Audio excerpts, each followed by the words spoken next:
I woke up to the faint sound of the ceiling fan spinning above me, its blades slicing through the still air in slow, lazy turns. My body felt heavy, the kind of tired that lingers even after a long night's sleep, but something in the quiet felt different. It wasn't the usual peacefulness of a Saturday morning. It was thicker, more intentional, like the silence was holding its breath. I rubbed my eyes and glanced toward the door. Closed. It was always open when I slept, just a small habit I'd picked up over the years, a way to feel connected to the rest of the house. But this time, the door wasn't just closed. I noticed a faint shimmer of the latch, the unmistakable click of the lock. My heart beat a little faster. I didn't remember locking it. I didn't even have a reason to. Slowly, I sat up, trying to recall the night before. My son, Jamie, had invited his friend over, Ethan. A polite, quiet boy, the kind who smiled a lot but never said much. They'd been downstairs playing video games when I'd gone to bed. I didn't think much of it, they'd been friends for years. I trusted him. Or at least, I thought I did. The more I thought about it, the more the unease gnawed at me. I reached for my phone on the nightstand, but it wasn't there. I always kept it there. My stomach twisted. I slid out of bed, padded barefoot to the door, and tried the handle. It didn't budge.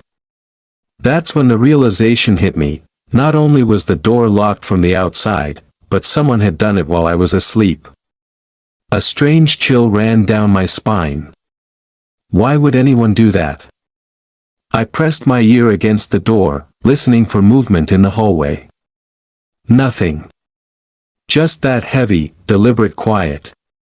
My mind raced through possibilities. Maybe it was an accident. Maybe my son had been messing around. But no. Jamie knew better than to mess with the lock, and I'd never known him to joke like that. And Ethan, he'd barely been around the house enough to know where we kept the keys. I swallowed hard, my throat dry. The thought that someone had entered my room while I slept, someone who wasn't supposed to, made my skin crawl. I banged lightly on the door at first, calling out, "Jamie. Are you there?" No answer. My voice echoed in the silence, almost swallowed by it. I banged harder. "Ethan. This isn't funny." Still nothing. A faint creak of a floorboard came from somewhere beyond the door, followed by soft, deliberate footsteps. Not running. Walking. Approaching. I froze, my hand still on the handle, ears straining to catch every sound. The footsteps stopped right outside my door. I could feel the weight of someone standing there, listening. My heart thudded so loudly I was sure they could hear it. "Who's there?" I asked, my voice shaking now. Silence.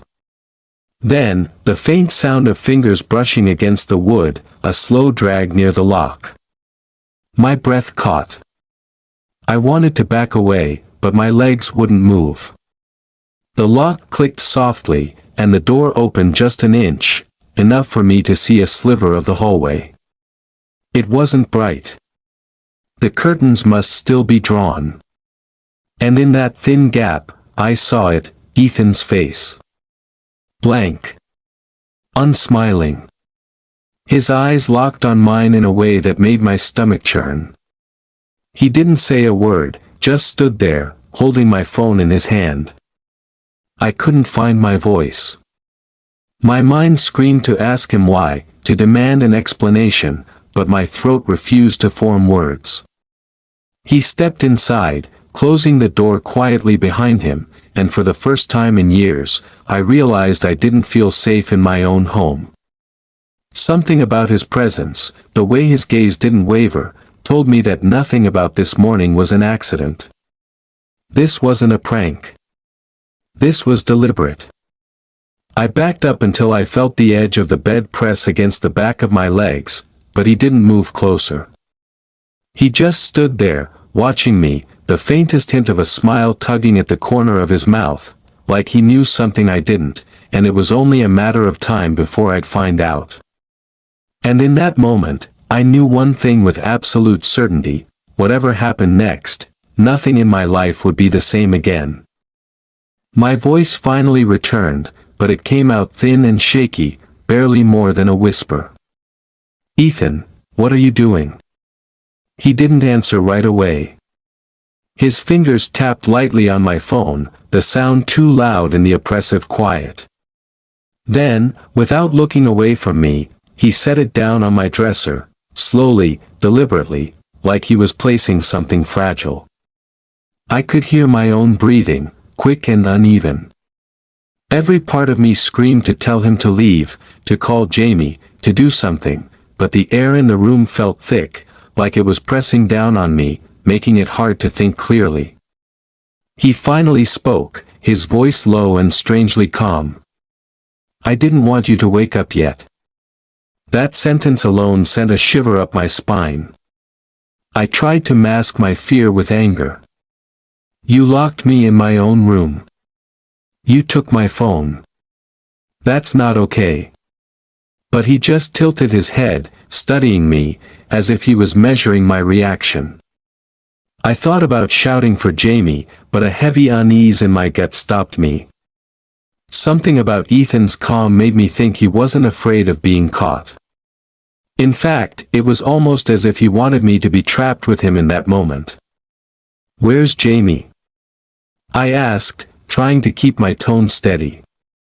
His eyes shifted just slightly, but it was enough to tell me he was hiding something. "Downstairs," he said after a pause, still sleeping. My mind raced. If Jamie was asleep, then he didn't know what was going on. That meant I was alone in this, at least for now. I stepped to the side, putting a little more distance between us, but he mirrored my movement, not aggressively, just enough to remind me that he was aware of every inch I tried to claim as my own. The tension between us was electric, like a wire pulled tight, ready to snap. I didn't understand his motive, and that made it worse. There was no anger in his face, no obvious threat, just an unsettling mix of curiosity and something darker, something I couldn't name.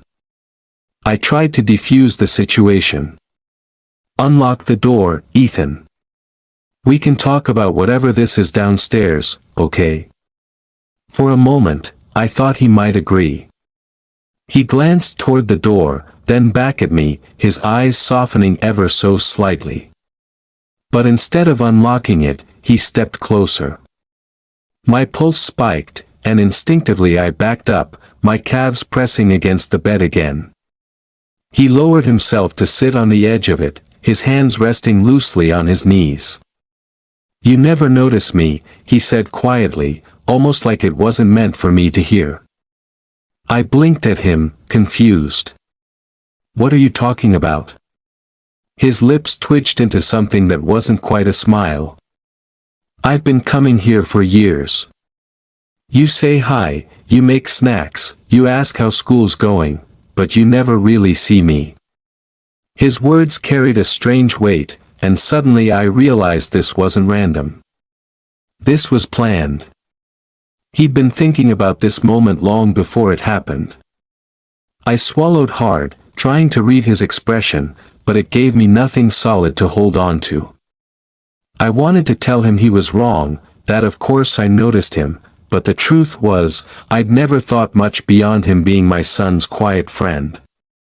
And maybe that was exactly what he wanted me to realize.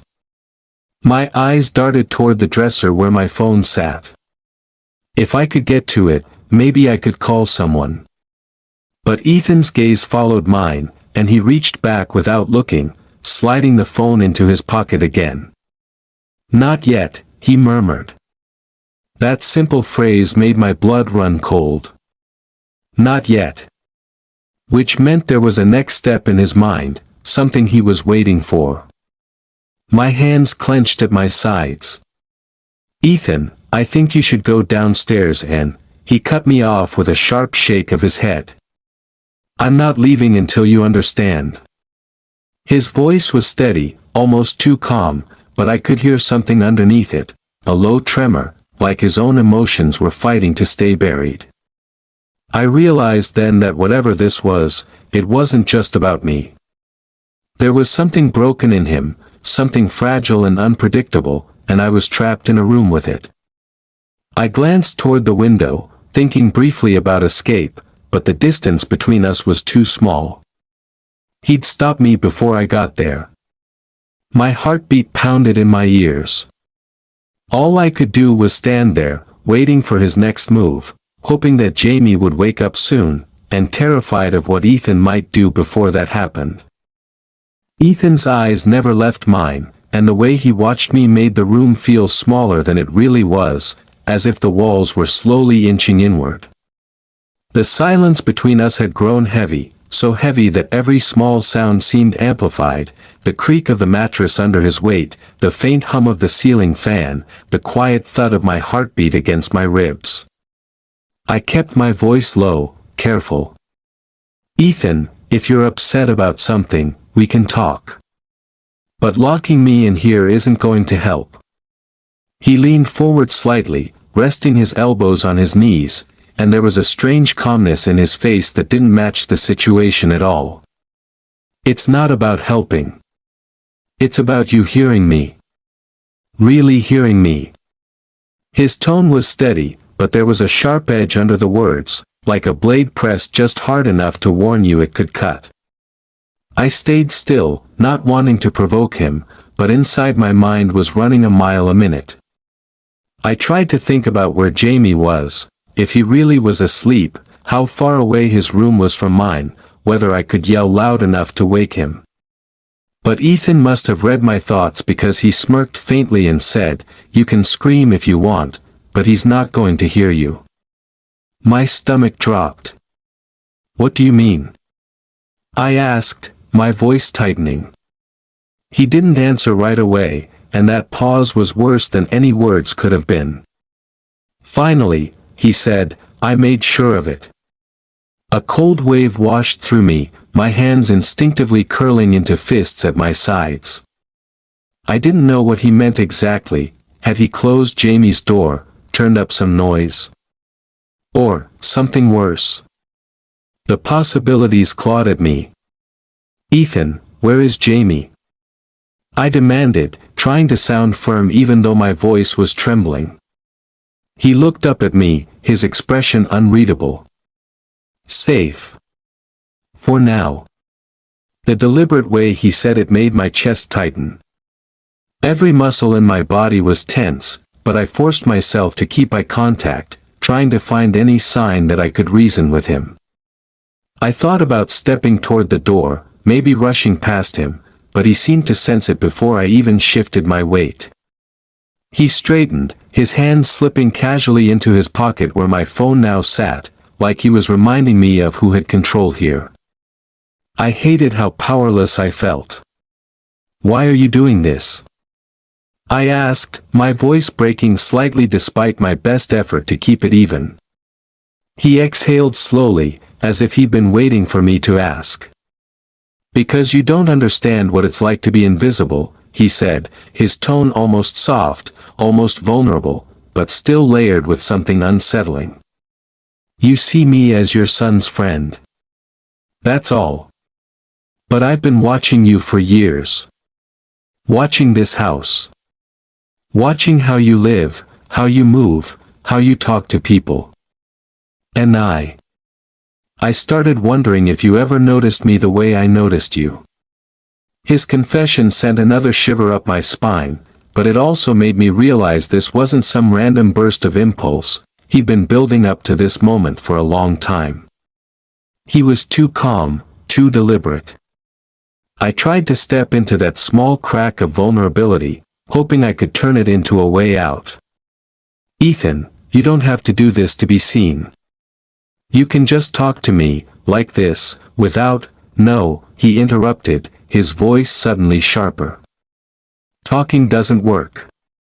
People forget what you say. They remember what you make them feel. There it was, that shift, the darker undercurrent surfacing. I could feel the tension in the air thicken, pressing on my skin, making me hyper-aware of every inch between us.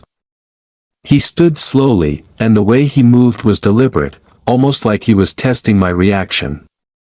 My instincts screamed at me to back away, but the bed behind me left nowhere to go. "Ethan," I said, forcing my voice to steady even though my heart was pounding, "if you care about me, you'll unlock that door. Please." For a moment, I thought I saw something flicker in his eyes, hesitation, maybe even guilt, but it vanished as quickly as it came. "Not yet," he said again, and that phrase felt like a chain tightening around me. He stepped closer until he was just a few feet away, his gaze locked on mine like he was trying to pull the words straight out of my head. I could feel my pulse in my throat, in my wrists, in my temples. I realized then that whatever his next move was, it wouldn't just change this morning, it would change everything that came after. The space between us felt like it was collapsing, not because he was moving fast, but because every step he took seemed to swallow the air in the room. I could feel my breath shortening, my chest tightening with each passing second. I knew that showing fear could make things worse, but pretending to be calm was becoming almost impossible. My mind kept looping back to Jamie, and the uncertainty of whether he was truly safe or if Ethan's vague answers were hiding something I didn't want to know. I took a slow, cautious step to the side, keeping my eyes locked on him, hoping to create just enough distance to think. He noticed instantly. "You're scared," he said, and the way he said it wasn't mocking, it was observational, almost clinical. Like he was studying me, cataloging my reactions for some private purpose. "Of course I'm scared," I replied, my voice trembling despite my best effort to keep it steady. "You locked me in here. You took my phone. You're standing in my room saying things that don't make sense. What do you expect me to feel?" He tilted his head slightly, his lips curving into the faintest smile. "I expect you to listen differently when you're scared." That sent a chill straight through me. This wasn't just about attention, he was using fear like a tool, testing how it could change me, maybe how it could change the way I saw him. I tightened my hands into fists at my sides, not to fight but to keep them from shaking. "Ethan, this isn't how you get people to understand you," I said, choosing my words carefully. "This is how you make them want to get away from you." He didn't look offended. If anything, the corners of his smile twitched again, like he was pleased I'd said it. "And yet," he murmured, taking another step toward me, "you're not running." I wanted to snap back that I couldn't run, that he trapped me here, but I knew throwing that in his face might trigger something unpredictable. My eyes flicked briefly to the door again, calculating how many steps it would take to reach it, and whether I could get past him in time. His gaze followed mine like a shadow. "Don't," he said softly, and somehow that quiet warning was more intimidating than if he'd shouted. "You'll ruin what I'm trying to do." My heart hammered harder. "And what exactly are you trying to do?" I asked. For the first time since this began, he looked away, his eyes drifting to the floor as if he was pulling the words from some place deep inside himself. "I'm trying to make you remember me," he said, his voice almost a whisper. "Not as Jamie's friend. Not as a kid who comes over and disappears into the background. I want you to remember me as the moment everything changed." The way he said it made my stomach twist. There was no rush in his tone, no desperation, just certainty. He'd already decided that whatever this was would stay burned in my memory forever, whether I wanted it there or not. I took a deep breath, forcing myself to speak gently, to keep him from spiraling further. "Ethan. I'll remember this. You've made your point. but you can choose to let this end without hurting anyone." His eyes snapped back to mine, and for a brief second, I thought I saw a flicker of something, conflict, maybe, or doubt, but it vanished almost instantly. He reached into his pocket again, not for my phone this time, but for something small and metallic that caught the faint light from the window. A key. My pulse quickened. He rolled it between his fingers, watching me like he was weighing whether or not I'd earned it. "You think if I hand you this, it's over?" he asked. I didn't answer, afraid the wrong word could tip the balance. He took one slow step forward and held it out just enough for me to see it clearly, then closed his fist around it again. "It's not over," he said quietly, "until I say it's over." And with that, he slipped the key back into his pocket, walked to the window, and pulled the curtain aside just enough to peek outside, as if checking for something, or someone, that I couldn't see. I stood frozen, my mind torn between the urge to tackle him and grab the key, and the fear that one wrong move could push this into a place I couldn't come back from. I realized then that the real danger wasn't just that I was locked in this room. It was that I still didn't know what Ethan wanted to happen next. Ethan let the curtain fall back into place, and the room dimmed again, that thin slice of light disappearing as quickly as it came. His posture had changed, he was standing straighter now, his shoulders squared, as if whatever he saw outside had reassured him. I stayed exactly where I was, watching him with every muscle in my body pulled tight, afraid that even the smallest movement would break whatever fragile balance kept this from tipping into something worse. He turned back toward me slowly, his expression unreadable, and I realized he was studying me the way someone studies a locked puzzle box, trying to figure out how to open it. "You think I'm dangerous," he said finally, his voice soft but steady. I didn't answer, partly because I didn't trust my voice to come out without shaking, and partly because I didn't know which truth would make him less unpredictable. He stepped toward me, one deliberate pace at a time, his gaze never leaving my face. "I'm not here to hurt you," he said, "but I need you to feel what it's like to not have control. Even just for a little while." My pulse thudded in my ears, and I forced myself to breathe slowly, to keep my mind clear. "Ethan, I understand what you're saying," I replied, careful to keep my tone level. "But this isn't the way to teach someone. It's not the way to be seen." His jaw tightened just slightly, a sign that my words had touched something but not enough to change his course. "Maybe not for you," he said, "but for me, this is the only way." He moved to the foot of the bed, sitting down like he belonged there, his hands clasped loosely in his lap. The sight of him so casual in my personal space made my skin crawl. "Do you know what it's like to be the extra in someone else's life?" he asked, his tone shifting into something that sounded almost vulnerable. "Always there, but never really there. Everyone notices the lead characters, but you? You're just background."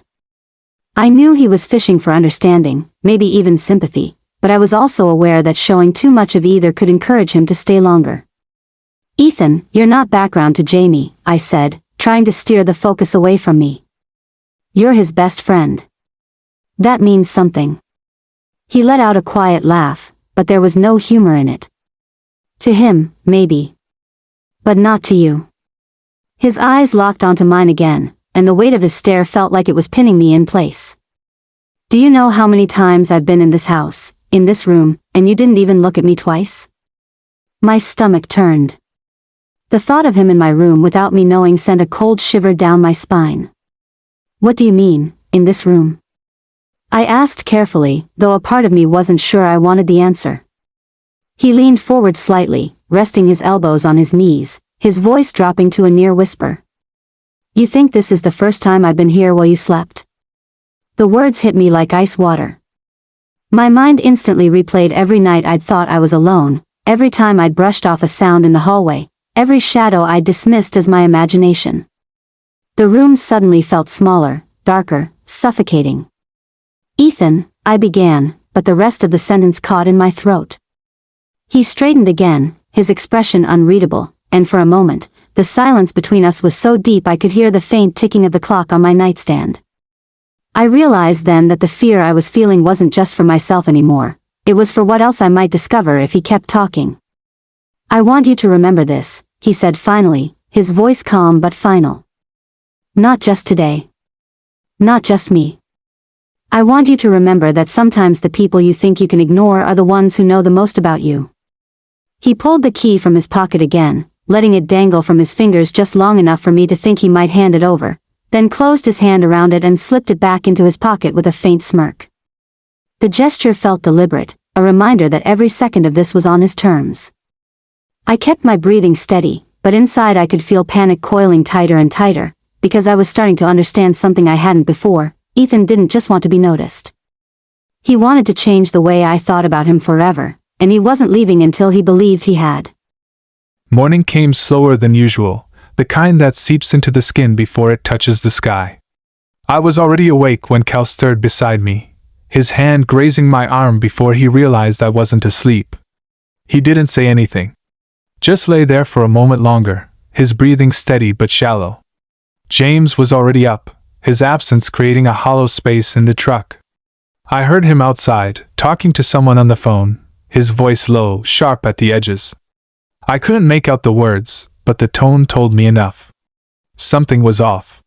Something was shifting again. By the time I stepped outside, James had ended the call. He lit a cigarette and barely looked at me.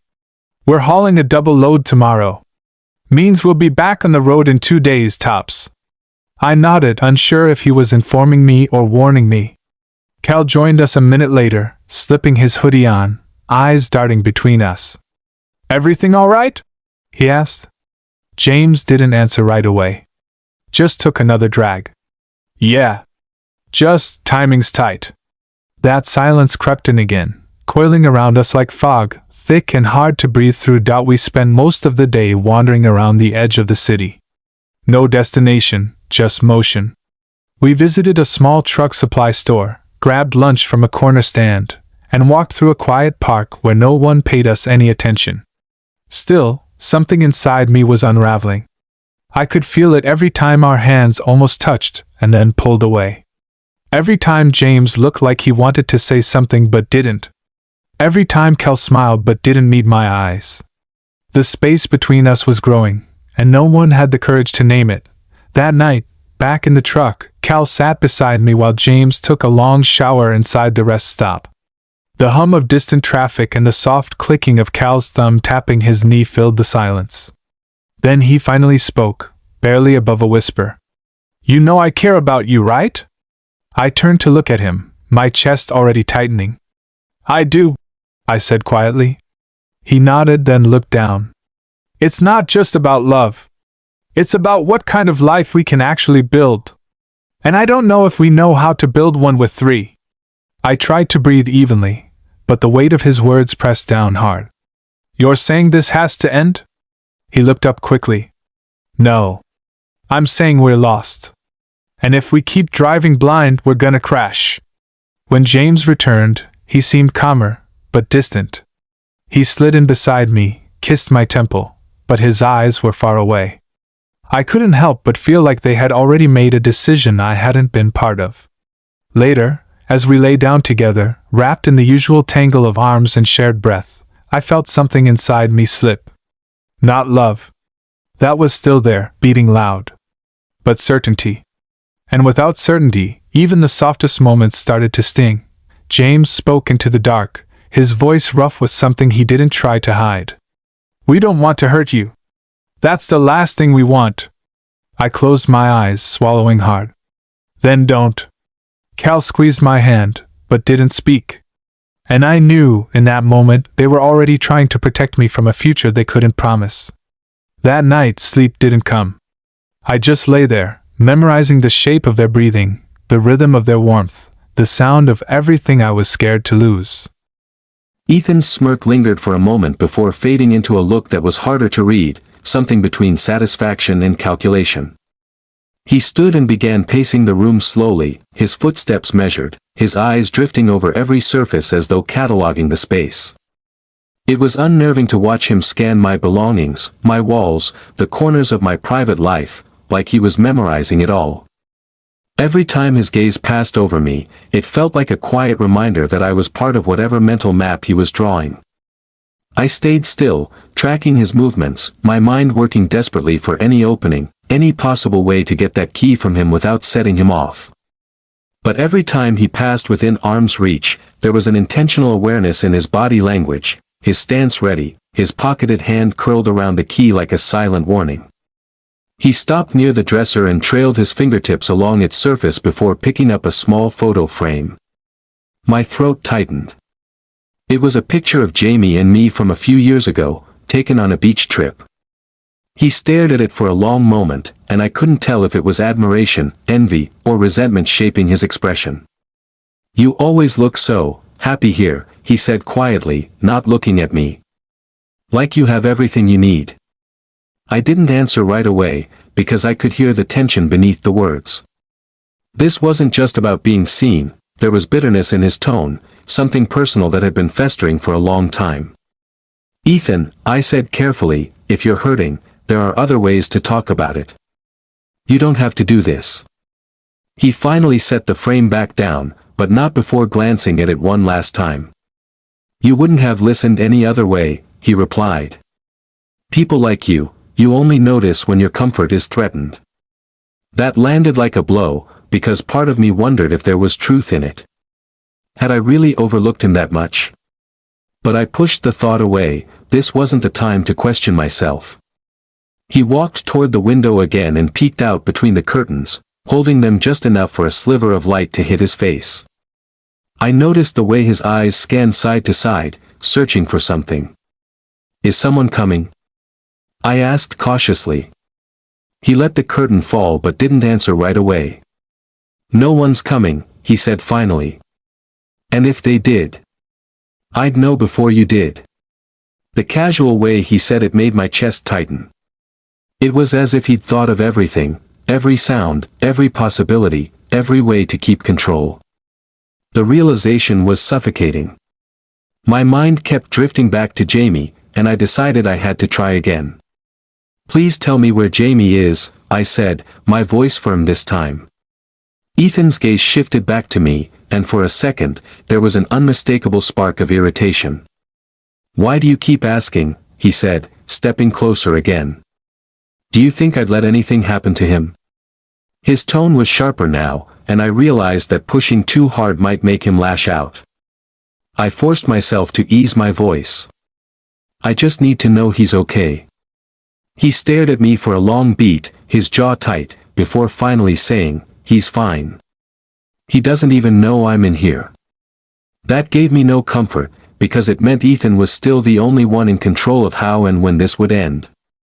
He moved closer again, closing the space between us until I could feel the faint heat of his presence. "You've been looking at me differently today," he said, almost as if it was an accomplishment. "That's all I wanted, to make you see me differently." My pulse quickened. If that was true, then maybe he was nearing the end of whatever this twisted plan was. I decided to lean into it. "I do see you differently now," I said softly, willing my tone to sound genuine. "You've made your point." His eyes searched mine, as if testing whether I was telling the truth or just trying to pacify him. For a brief moment, I thought it might work. His shoulders loosened slightly, and his breathing slowed. But then his expression shifted again, and he gave a faint, almost regretful smile. "Not yet," he said, those same two words landing like a lock clicking shut. He turned away from me and sat back down on the bed, leaning forward with his elbows on his knees, deep in thought.